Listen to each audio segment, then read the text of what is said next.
Hello, welcome, my name is Adam, and in today's video I'm going to be going through my settings for P3D, and I'm going to show the menu system for P3D as well. I've discovered a cool couple of new features that I'd just like to talk about.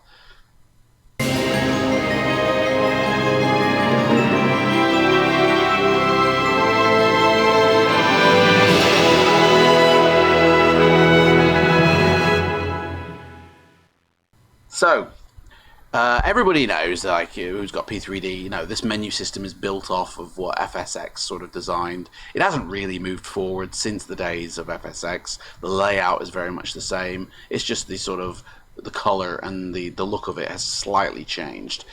So you've only got your four main tabs here and then a load of buttons underneath, which in the recent versions of P3D version 4, we've had add-ons been added, and I'll go through that in a second. But vehicles.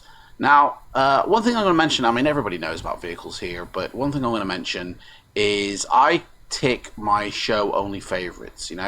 A lot of people, developers who create planes, they do many liveries, and I know that there is a freeware 727 with 154 liveries with it. Now, if you loaded all that in, that's scrolling forever, that is, just to find the one you want. So I basically favorite the ones that I'm going to be flying for this year, and I tick show only favorites. Now, I've got 98 vehicles loaded into my simulator. Obviously, I don't load them all in at the same time, but I only fly like one at a time. So I try and tend to keep about maybe maximum of 30 odd different types of aircraft. Obviously, different liveries is going to bump that up to maybe 60 or 70. And of course, with P3D itself, there was about 30 that came with the sim. So I try and keep this number under 100 at all times. And it just helps to load up the sim a little bit more efficiently, and rather than trying to load in hundreds and hundreds of aircraft. Usually that number is actually quite higher because I have my AI aircraft as well in my airplane sim objects folder, but it's not showing at the moment. The next thing is, of course, your airport location. And one cool thing I found out about this is it actually ties in with your time and season. So we're here in Alice Springs, which of course is down in Australia, and at the moment it's 9:15 in the morning, 6th of June, but it's not fall in the UK, is it? It's we're in spring at the moment. In June we're coming up to summer, but that's because in the sim I'm actually in Alice Springs. So if I was actually go to change the airport, and I was to go to one in the UK, for instance, like any old one, don't really matter, and I was to load this up. And another thing as well is when I'm picking my airport and my active runway, I wait until the map here is fully loaded in before clicking OK. I find that it actually does it quicker, right? And if it's doing it smoother and quicker, there's less chances of glitches or crashes later on. So for me, I just wait until that map has fully loaded in with its terrain bumps, then I load in. And as you can see down here, it's set to spring now, because the time and season is directly related to where you're going to in the world. In the weather tab, I use Active Sky. I don't really use these predefined weathers unless I'm doing some sort of training, or if I'm doing a particular video where I want to actually see a major thunderstorm. I always choose the real world live weather. If it's sunny outside and I'm in England, I want it to be sunny in the sim. And if I'm down in Australia and I'm in Alice Springs, I want it to be the same weather that they're having down there. For me, I find it much more challenging, which means it kind of goes in with my flight planning, If I go to do a flight and it's like, oh, I can't because the weather's bad, well, that's what a real pilot would have to face when planning their flight. So I like to incorporate that realism into my sim. So I always fly with live weather and not predefined. In fact, I've never used this user-defined weather here. So I don't know. But the four main tabs, I mean, everybody knows about these, really. They're pretty self-explanatory. But the one thing I like is your load tab here, where you can load up a scenario. Now, when you get P3D, it comes with a few scenarios, and if you buy certain add-ons, they'll even load in a few scenarios. Like I got Dreswick Designs New York City X, and it came with the Hudson River ditching, so it actually came with an A321 Airbus plane as well, and a scenario. I've never done this, and I might do it in a video in the future, but I thought that was pretty cool. And of course, you can favorite your favorite scenarios if you so wish, and there was a few that came with the sim itself, mainly tutorials. These came with the plane of the DC-3 from Just Flight, but this stuff here, this actually came with Lockheed, the software P3D. They're basic. I've never really done them, so I don't really know, but they are basic. They're not like the extensive flight school like tutorials that you got with the older versions of Flight Simulator. These are much more stripped down, and it's nothing like Flight Sim World. I think they had a fantastic flight school demonstration sort of tutorial going on, and I really wish P3D had picked that up as well. But I also have other ones in here, which basically are not a part of anything other than they're from a pack called Difficult and Dangerous Approaches, Volume 1 through 63. These were designed for FSX, but I've sort of re-engineered them to work in P3D, and there are loads of them. There's about 63, of course. I've not gone through them yet, but again, in future videos, I might, because they do sound kind of fun. Like this one, Prepare for a Bumpy Ride. As you make the approach to Fair Isle, UK, your approach preparation should take into account the short runway and your elevation. And, that just sounds like a little bit of fun to me. So, of course, you can create your own scenarios and save them as well, which is pretty cool. The flight planner. Now, a lot of people don't use this. A lot of people skip over this and just go straight with their own flight planning tool or software like PFPX or some online tool, or maybe even now Navigraph, because I believe that's kind of loaded with a sort of flight planning tool as well. But sometimes I actually use the built-in P3D flight planner. I find it actually quite fun, because let's just quickly load up something here. We've got Brazil there to India, I guess. That's actually going to be quite a lengthy flight there, and that's going to have a lot of points. So if we're going high altitude airways, it quickly finds your route. It does a pretty good job of it as well, to be honest. Very rarely does it actually come up with, sorry dude, you can't have that. And as you can see, there's all the intersections, and if I go to Navlog, it tells me, well, that's nearly a 9,000 nautical mile flight, and I'm going to need nearly 19,000 gallons of fuel, or 12, or is that 124? That's 124,000 pounds of fuel, and the estimated time is 21 hours for that flight. So that's obviously not going to be a non-stop flight, but it does the whole route there. And now, you can obviously print this off if you want to have it an actual copy, but I find this particularly useful for the distance, although other websites can give me that as well, but the fuel burn mainly. Okay, so I'm going to need this amount of fuel, so it's kind of like a fuel calculator almost, and I find that very helpful. So a lot of the time I will load up a flight plan here, 31,000 feet there.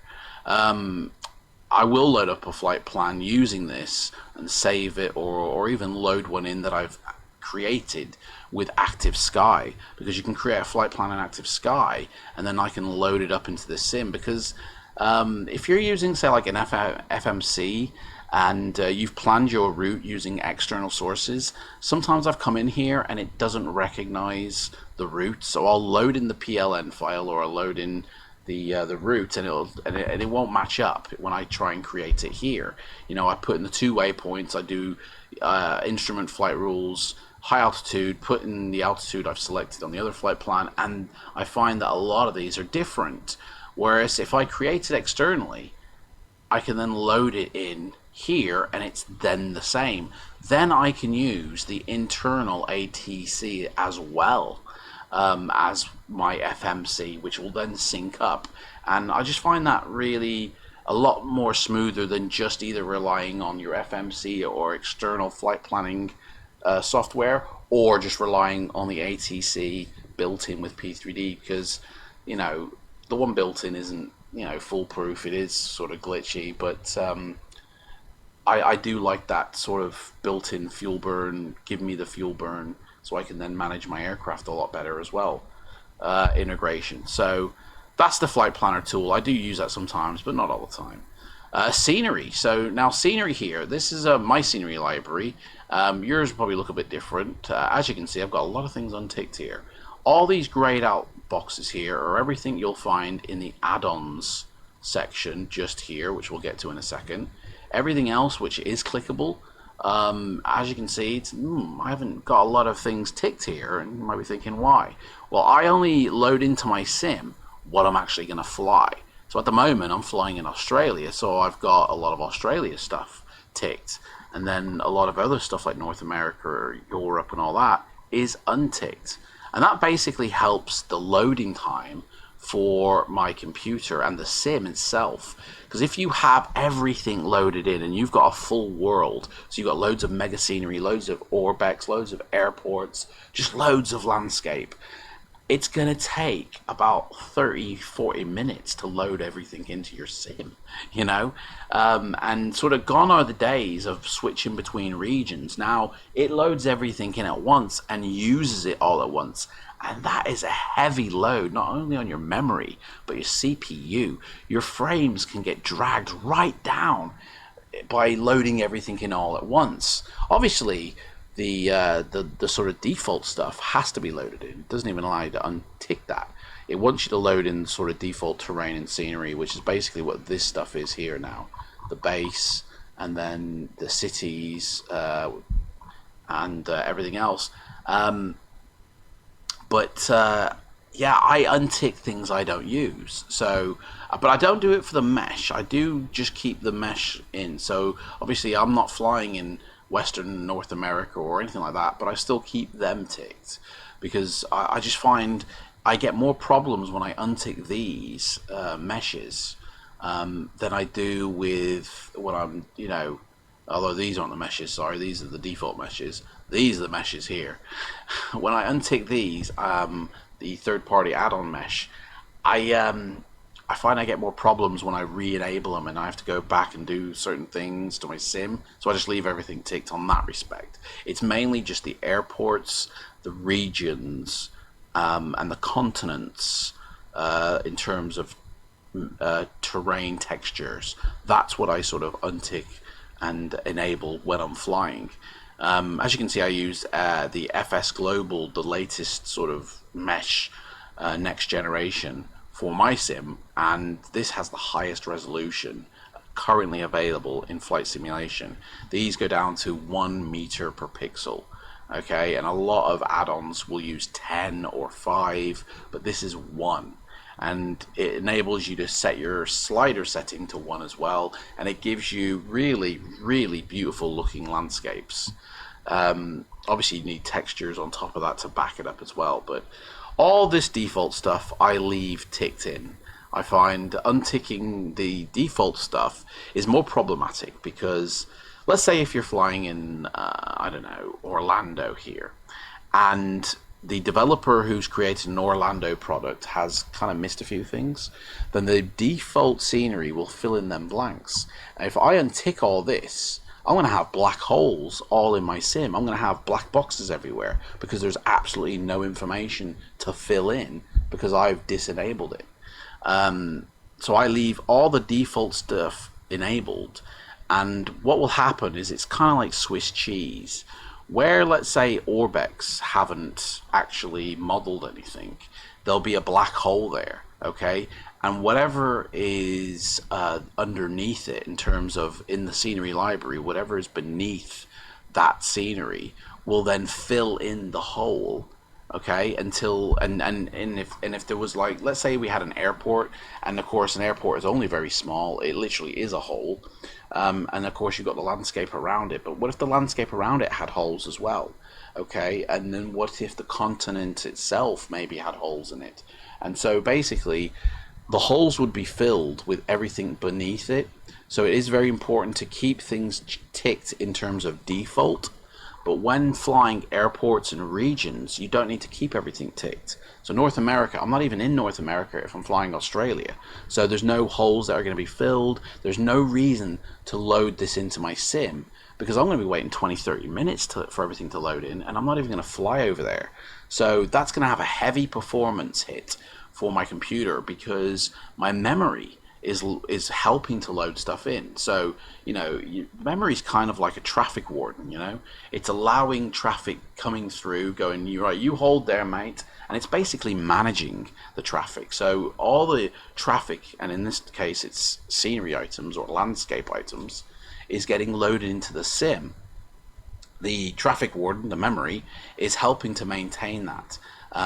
By being able to run other processes within my computer at the same time. So it's handling, say, my AI traffic, Ultimate Traffic Live program. It's handling my Active Sky program. It's handling other texture programs. It's handling the sim. It's handling the operating system.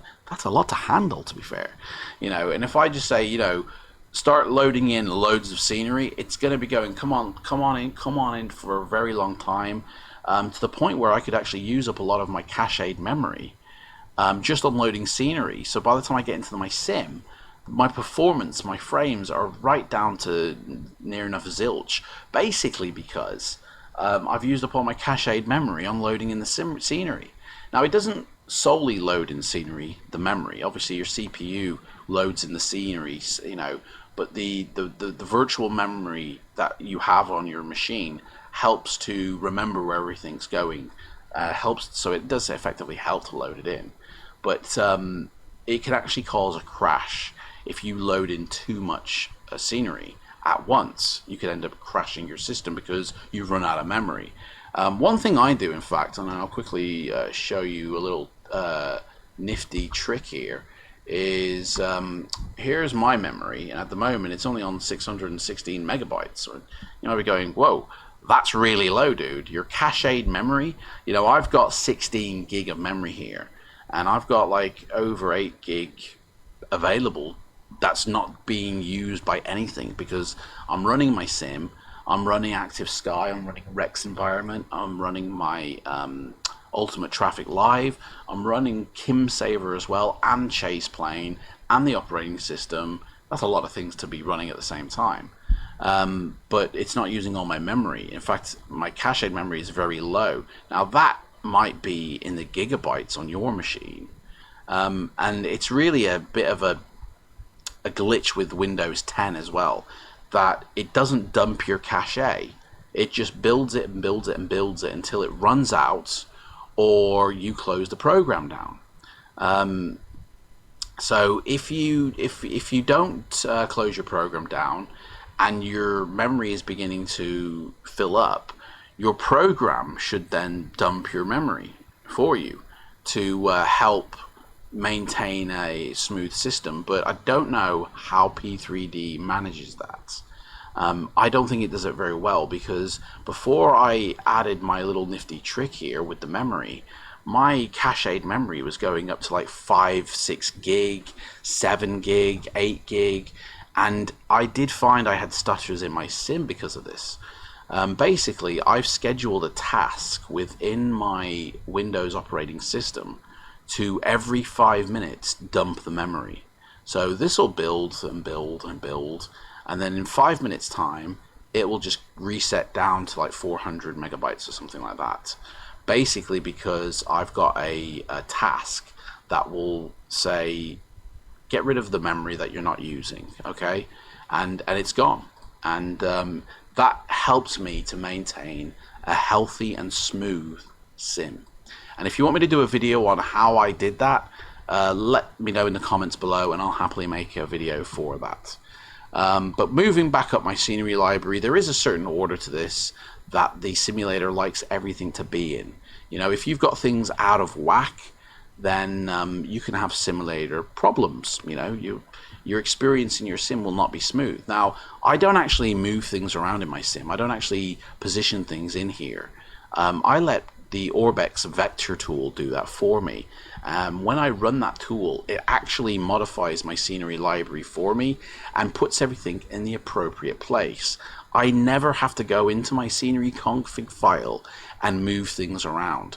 Obviously, if you're adding areas by not installing them, and you're actually going to add area, and then you're loading in a area, let's say mega scenery, if you were to load in the files themselves, then you would have to go into your config to actually add that line of data in as well. But I very rarely do that. I buy installers and purchase my software and install it as it should be done. It's only maybe third-party freeware stuff that I'll actually go in and do that, but that's the only time I actually have to go and touch my scenery config, because I think the more you go into that, the more likely it is you're going to get glitches and you're going to get problems. So again, I untick everything I'm not using, and it saves on loading time, and it helps with the performance within the sim. But as you can see, I do have quite a lot of stuff here. A lot of airports, yeah, only load in what you're going to use. Same for add-ons, really. So again, here I only have loaded in what I'm actually going to use. I untick everything I'm not going to use. So I'm not in the UK, I'm not in America, I'm in Australia, so I only really tick things that are Australia based, you know. And I find that I have a lot higher frames and a lot smoother performance within my sim. So let's get to the options now. So I'm going to put a time marker in the comments, in the description box, so you can literally skip straight to this if you didn't want to go through everything else. But welcome for those of you who are just joining. A lot of this stuff is kind of common sense. Like if I was to tick that, and I'm flying a plane and I've got like another monitor off to my side, and I go and click on that, it's actually going to pause my sim, and whilst I'm off it, you know, and then I come back and it's unpaused, and that to me is irritating because that's not real life. Pilots don't get that, you know, help when they're turning towards their electronic flight bag. You know, the world doesn't pause for them, it continues on. And so by ticking that, you won't get the sim pausing by itself, which, to be honest, if you pause the sim at the wrong time, it can actually lead to a crash. But I do keep the prompt on exit tick box enabled. A lot of this stuff here is pretty, you know, you can, you know, it's common sense really, so I'm not going to go through all of this, but I have PNG because that's the highest resolution file format for screenshots, so I choose that. Again, information, a lot of this here can help to reduce frames by unticking a lot of it and only having the bare essentials showing. If you were to completely get rid of it, you would actually get like a 3 to 5 frames per second increase, because it's not having to show all this number. Same with the info text. If you were to disable that, you would get a slight frame increase. So if you're really low on frames and you really don't need to see this stuff, then you could untick it and get a bit of performance. Same with cockpit tooltips. Now I find that this actually doesn't have that much of an impact on frames, but if you're flying a plane for the first time, or you're very early on in your career of flying that particular plane, it is helpful to have cockpit tooltips enabled. So when you hover like this, you get the, as you can see, extra bit of information about what you're hovering over, and I just find that really helpful. And then you've got your air traffic control. There's my settings there. Now sound, I've been told everything needs to be maxed out in order for certain things to work. There are some planes that if you don't have your engines maxed out to the fullest, that they're not going to be sounding right and they're not going to be working right. So I just max out everything and then use my volume on the telly or my headphones to adjust the engine of everything. Traffic, I use Ultimate Traffic Live, so this doesn't need to be set to anything, but I do disable all the road vehicles, ships and ferries, leisure boats, because they do take a hit on the frames, and to be honest, Road vehicles, you will still have road vehicles even if it's at 0, because a lot of scenery items actually come with traffic. Orbex has their own traffic system, so you don't need P3Ds, you know, and they're probably lower resolution textures anyway. So I just have everything set to zilch, that helps with a lot of performance. Realism, have everything here 100%, and your crash, I mean, if you really want it realistic, have it at 100%, but what you'll find is you're on the taxiway, you're heading towards your runway, and a AI plane suddenly goes through you, and you're like, wow, what the? And, you know, if you're not using ATC in P3D, it's not going to pick that up, but your plane is going to, your sim's going to, you know, crash on you because of somebody else has crashed into your plane, and that's not through any fault of your own. It's literally a glitch in the matrix. So I have that set to easy, and you know, when a plane goes through me, the sim doesn't end, basically. Same with the ignore crashes and damage. I do have that there. If you were to tick that and use vehicle stress, you will find that overspeeding your aircraft, and then suddenly your game, you know, your simulator experience ends because you've overstressed your aircraft.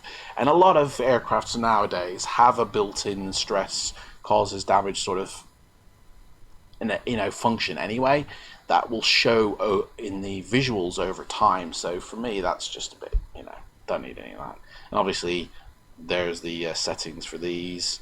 That's what I have it set at. But let's get into the nitty gritty of it all, the display. Now, I've got two settings here that I use. I use a 4K and I use a 2K depending on what monitor I'm using. So at the moment I'm using a 1080p 3D TV. So I've got it set to 2K, which basically means my texture resolutions are all high 2048 by 2048. I don't use the 4K ones. I did a video where I tested it at different resolutions here, and I found that high gives the best performance and great visuals for 1080p screens. Obviously, if you're running a 4K monitor, you want to use 4K textures. That's understandable. But there is a massive performance difference between that and that. So I always go with the 2K version. Texture filtering, there is no real performance difference between the anisotropic ones, but if you go trilinear, that's when there is a performance difference. So I always set it to the maximum, because at the end of the day, this is going to define how smooth jagged lines are. So I really want them smooth, so 16 times is fine. And I use 8 because 16 is double of 8, and this is the anisotropic anti-aliasing, sorry. So for performance, for my particular sim and setup, I find 8 MSAA works better. Now, the higher you go, the blurrier textures will get, and if you were to select none, you would have a very big frame increase, but everything would look very jagged, very unnatural. And even when you re-encode, like if you were to record a video and re-encode it, you would still see a lot of jaggies. Whereas you have it on 8, if you've got a 4K TV, you could probably get away with having it on 4 for the SSAA, but 8 I find is adequate, and that's why I have then that set to 16. And of course FXAA I have off because that is a massive performance killer, and what you get in terms of visual quality isn't worth what it takes from your frames. So that's what I do. I always use the native resolution with my graphics card. So the native one is, you know, 1080p, so that's what I use. If you were to click that, okay, you would get a black desktop basically during certain situations within your sim, and if that's annoying for you, then untick that box and you're good to go. Now, there's a lot of people who have a lot of settings for this, for your frame rate controls. So VSync is very important, okay? There's 3 different types, okay? There's the VSync or there's three different settings, I'd say. There's the VSync that the simulator will control, which is the vertical synchronization between what you're seeing on the screen and your monitor's refresh rate. So every second your monitor refreshes the screen and redraws the screen a certain amount of times. And if you have, let's say, a 60 hertz monitor, it's refreshing that monitor 60 times a second. Very fast, right? But if your graphics card is set to 30, then your graphics card is only outputting 30 frames, or 30 hertz rather, of information. So you're gonna get like weird things happening, okay? So what you want to have in order to have a complete smooth sim with no stutters is you want your VSync matching your graphics card setting and the TV setting itself. So my TV is set to 60 hertz, okay? It's a 60 hertz monitor. I think it can go as low as 24 as well, or at least my 4K one could, but I'm not sure about this one. I haven't tested it yet. But it's a 60 hertz, so I need to have my simulator set to 60. And to get a consistent 60, that's pretty steep, you know. So I turn off VSync within the sim, because what would happen if I turn that on? My sim would connect with the monitor in terms of its refresh rate and go, right, we need to maintain 60 frames a second because your refresh rate of your monitor is at 60 hertz, and we need to match that in order for you to have a glitch-free sim. If you haven't got a computer that is powerful enough to do that, you're going to get stutters. There's no way around it. You're going to get scenery not loading in properly. You're going to get black boxes. You know, you're going to get black tiles because your computer just can't keep up with the information. So, because it's trying to maintain 60 frames per second as a priority, and then everything else is secondary. Well, that's not going to be good if you've got lots of heavy scenery. You know, you really want your scenery loaded in properly, and then your frames as secondary. So, untick or use the off option for VSync, and go into your NVIDIA graphics card control panel, and click the VSync option in that. So what your graphics card is going to do is say, right, we need to sync up with your monitor, okay? And you can actually set a global setting and a P3D setting. So your graphics card now is going, right, we need to be at 60 hertz, and it'll actually configure itself to be able to run at 60 hertz. And then your monitor, or it basically syncs it up with whatever your monitor refresh rate is.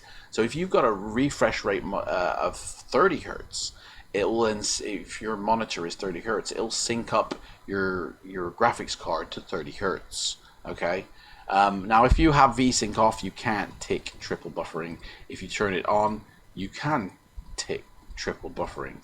Again, I have it off in the sim, and I allow my NVIDIA control panel to control the VSync with my monitor, and I get really smooth, sim experience. The only little glitch I get, right, and again, I have my frame target rate set to unlimited, but the only glitch I get is in the sim there will be a slight pause every now and again, and that's because I'm running Kim Saver. Okay, so it saves the state of my sim every so often, and when it does give me like a 2-second, 3-second pause, which can be disastrous on approach. So you can turn it off at that point. But you know the score. You get up, you fly for 6 hours, you're coming into land, and your sim crashes, and you're like, oh, that's 6 hours down the tube. Whereas Kim Saver will actually save the point where you're at, so you can load straight back in and take off where you left off. And the trade-off for that is every now and again you're going to get a 2 to 3 second pause in your sim before it carries on.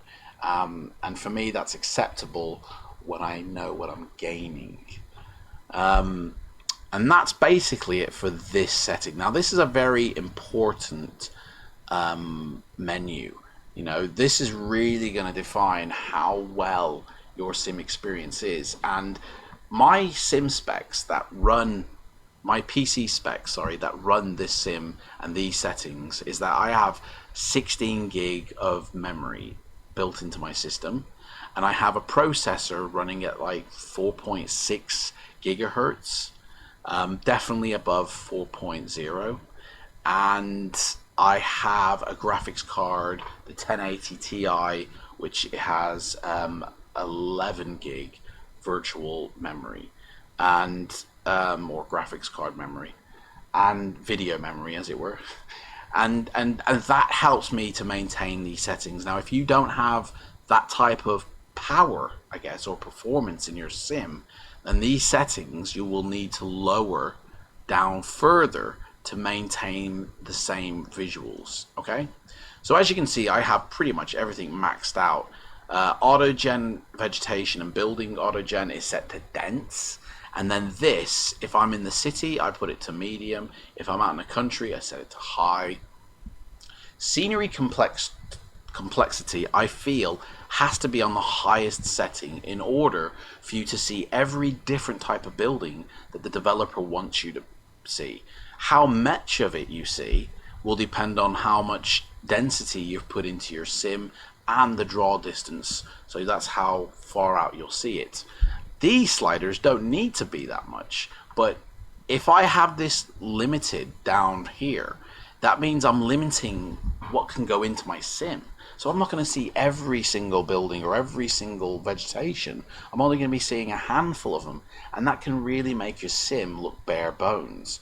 Now, it doesn't mean you have to load everything in the developer wants you to load in if your computer can't take it. And in that case, that's when you lower these two sliders. And your draw distance, that's basically the only slider now I touch for depending on the flight I'm flying. And that really gives me great frames. By the way, my frame rates, so if I'm in a city, I get between 25 to 35 frames, which for me is a win, because 24 frames a second is what the theatrical sort of what films are run at, and that's kind of become the standard of the past. You know, it's now 60 frames a second, but back in film days, it was 24 frames a second was regarded as motion, and so I only really need to see 24 frames in my sim. You know, so if I get 25, I'm happy. You know, I'm not going to cry about it. I don't need to maintain 60 all the time. So in a city, say like New York, I'll get between 25 and 35. But if I'm out in the country, I'll get between 50 and 60. You know, and I can actually help the city by lowering that down to even lower values and get higher frame rates. I'm not going to go into the meaning of all these. If you guys want an actual meaning video of what every one of these means, then let me know in the comment section, please, and I will make a video detailing everything about what these are. Water detail, that's a big frame rate killer. Okay, takes a lot of frames. I don't think it's worth having enabled bathymetry unless you're using submarines, in which case you will need it. But it doesn't give you any surface detail by having that ticked. You just don't see it, but it does hit a bit of a performance in terms of loading and performance within the sim. So unticking that will give you a couple of frames extra, and having this on low. Now, each one of these settings, so you've got off, you've got low, you've got medium, and high, and ultra. Each one of them settings means basically that certain water details will be seen. So if you had it obviously set to off, you're not going to see any water details, and it'll probably look like FSX. Having it low, it only means certain ones are loaded in now. So you might only get like a little bit of reflection maybe off the water, or you might only get your coastlines looking with the waves the way they do, you know. And there is a tiered system, so the higher you have it, the more water effects you're going to see, the more different types of water effects you're going to see. I have mine set to medium, basically because, no, I have mine set to low, sorry, basically because I still get the water effects that I want to see in my sim, you know. And that is a big frame rate killer. So I actually save a lot of frames by having that, you know, sort of ticked off down to low. In terms of reflections, these two are also big frame rate killers. But these you can have all them unticked if you really wanted to, but it wouldn't look as immersive or realistic as it would do unless you have enabled all them. You know, how much reflection are you going to see off certain things? Well, if you want to see it off your plane, you need sim objects ticked, you know, or user vehicle rather. Special effects, these are not frame rate killers like everyone is led to believe. So you can have that set quite high and still maintain the performance of your sim. And that's basically that menu. The lighting, now this was a big tricky issue with P3D version 4.5. It used to be where they had a problem before the hotfix, and you had to disable your HDR lighting because it was all weird. Then they enabled this hotfix which fixed it, so now we can all re-enable our HDR lighting. And dynamic reflections, that is a massive frame rate killer again. And if you're using Tomato Shade, you will need it enabled. I don't use Tomato Shade, I use PTA Assistant, and I'm totally happy with that. In fact, it's being worked on right now to include all the functionality that Tomato Shade has got. And I know Matt Davies, who developed the PTA Assistant, he has a very extensive knowledge on flight simulation. He's done a lot of testings. He is well respected within the community. So for me, I listen to what he says quite a lot, and he's helped me with the settings for my sim. And dynamic reflections is not needed, but it will be coming in a forthcoming update of PTA with new cloud textures. So maybe in the future it will be needed, but for now we can leave it off. Display lens flare, well, you only get that through camera lenses. You don't get that with human eyeballs, so I disable that because that's not realistic. And obviously dynamic lighting needs to be checked, and if I wanted to illuminate the ground, I need that on there as well. The shadow, now I have mine set to ultra, and I understand that unless you set it to as high as you can possibly get it, you're going to get that jagged stepladder look in sim. Sometimes when you see the shadow on the left hand side of the plane come across in the cabin, and that's mainly because the shadow quality or the distance of the shadow quality isn't high enough, and you get that very ugly stepladder. In fact, I have heard reports of people putting in double this amount by going into the CFG P3D file and actually entering in like an insane number, and that's supposed to completely eliminate that ladder case glitch. I haven't done that, and I don't really see a massive staircase shadowing, so I'm happy with what I have. A lot of these casting and receivings, I leave them ticked, I leave them unticked. This is what is best for performance, okay?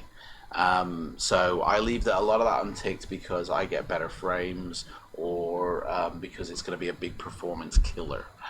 My weather, I don't even have to worry about this section because I have active sky, so that's determined in active sky. All this really is detected within active sky, but except for windshield effects, I have to enable that here.